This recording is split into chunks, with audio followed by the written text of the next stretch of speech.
Shalom Aleichem. Shalom Aleichem. Shalom Aleichem.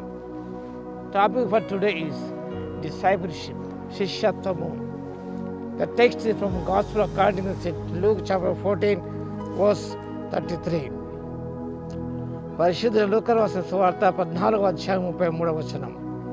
ఆ ప్రకారమే మీలో తనకు కలిగినదంతయు విడిచిపెట్టిన వాడు నా శిష్యుడు కానేరడు. ఈ లేఖన భాగంగా గమనించినప్పుడు శిష్యత్వం యొక్క విలువల గురించి ప్రస్తావించాడు. ప్రభు శిష్యులుగా ఉండాలంటే మనం ఏం చేయాలి? Want to become a disciple of Christ, first you have to forsake certain things in our life. నీ జీవితంలో నీవు కొన్ని వదులుకోవాలి. Forsaking means doesn't mean reckless abandonment of one's belongings,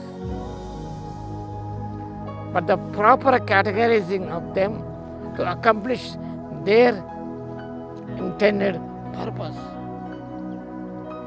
నీకున్నవి విచ్చలవిడిగా విశృంఖలంగా ఖర్చు పెట్టుకోవడం కాదని దాని భావం విడిచిపెట్టనగా proper categorising of them to accomplish their intended purpose. దేని కొరగా ఉంచబడినాయో, ఏ ఉద్దేశం కొరకు ఆ ప్రకారం మనం వర్గీకరించుకొని ఆ ప్రకారం to keep things the right perspective.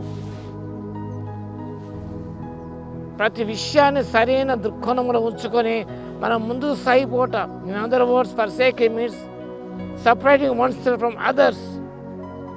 Mark సువార్త 6వ అధ్యాయం 46వ వచనం ప్రకారం. కాబట్టి నువ్వు ఛేదించుకొని ముందుకు సాగిపోవటం. రెండు కదా, టు ఫాలో, ఆయన అనుసరించుట, వెంబడించుట. అర్థమేమిటనగా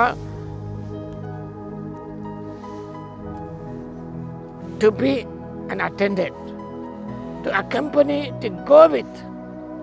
మత్తయి సువార్త 4వ అధ్యాయం 20వ వచనం మనం చూస్తాం. ఆయన యొక్క సేవకునిగా ఉండుట, కలిసిపోవుట, వెలుట అనేది మనం చూస్తున్నాం. కాబట్టి మనము ఆయన శిష్యులుగా ఉండాలంటే following the leadership of Christ and following his example throughout our lives. ఆయన జీవిత విధానాన్ని మన జీవితాంతం వరకు కూడా మనము అనుసరించాలి.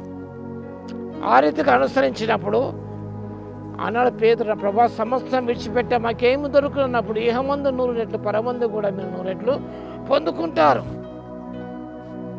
సత్యాన్ని ప్రభు ప్రస్తావించడం లేఖన భాగం మనం చూస్తాము.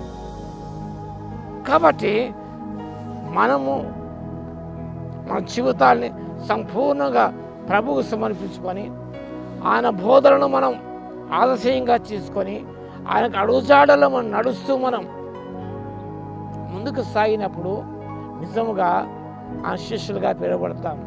ఎప్పుడైతే ప్రభు శిష్యులుగా మనం ఉంటామో అనేక శిష్యులుగా చేయగలం.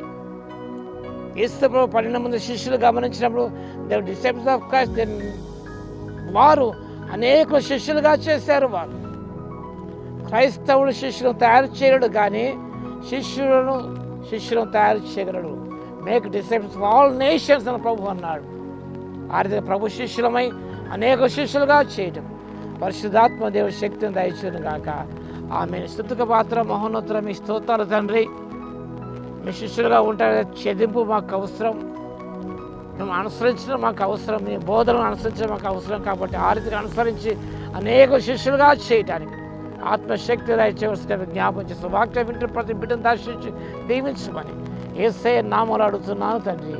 ఆమేన్. మన తండ్రి అయిన దేవుని యొక్క ప్రేమయు, మన ప్రభువును రక్షకుడైన యేసుక్రీస్తు యొక్క కృపయు, పరిశుద్ధాత్మ యొక్క అన్యోన్య సహవాసం మనందరి సదాకాలము తోడే ఉండును గాక. ఆమేన్.